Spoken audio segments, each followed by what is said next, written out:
Congress ticket के ख्वाहिशमंदों के लिए 50,000 रुपये फ़ीस अदा करना होगा। SC, ST और जिस्मानी माजूर उम्मीदवारों के लिए 25,000 रुपये फ़ीस मुकर्रर की गई, जबकि माबाकी दीगर ज़िमरों के उम्मीदवारों के लिए 50,000 रुपये बतौर फ़ीस अदा करना होगा। तेलंगाना प्रदेश कांग्रेस रियासती असम्बली इलेक्शन में मुकाबला करने के ख्वाहिशमंद उम्मीदवारों से दरख्वास्तें कबूल करेंगे, जिसका आगाज़ जुमे के रोज़ से हो चुका है। तेलंगाना में असम्बली इंतखाबात रवां साल के आखिर में मुनक्किद होने वाले हैं। पार्टी के एक सीनियर कायद ने बताया कि कर्नाटका कांग्रेस मॉडल को अपनाते हुए TPCC ने भी कांग्रेस टिकट पर इलेक्शन लड़ने के ख्वाहिशमंद उम्मीदवारों को दरख्वास्त के साथ फ़ीस भी दाखिल करना होगा।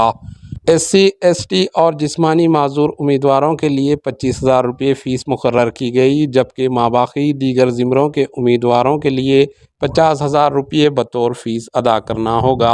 Bureau report, AHN news. కూడా ప్రాతిపదికన తీసుకొని ఆయా సామాజిక న్యాయాన్ని దృష్టిలో పెట్టుకొని జిల్లాల వారీగా ఎవరెవరిని అభ్యర్థులను నియమించాలో వీటికి సంబంధించి వివరాలు అన్నిటిని కూడా స్క్రీనింగ్ కమిటీకి PCC తరఫున మేము ఇవ్వడం జరుగుతుంది.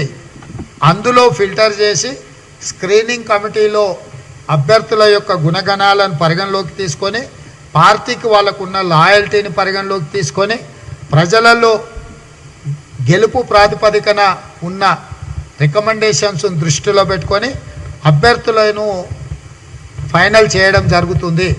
అంటే స్టేట్ స్క్రీనింగ్ కమిటీ మళ్ళీ CECకి ఈ ప్రతిపాదనలు పంపిస్తారు.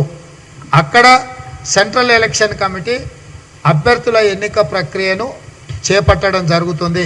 ఫైనల్గా Congress party AICC central election committee నిర్ధారించిన తర్వాతనే అభ్యర్థుల ఎంపిక.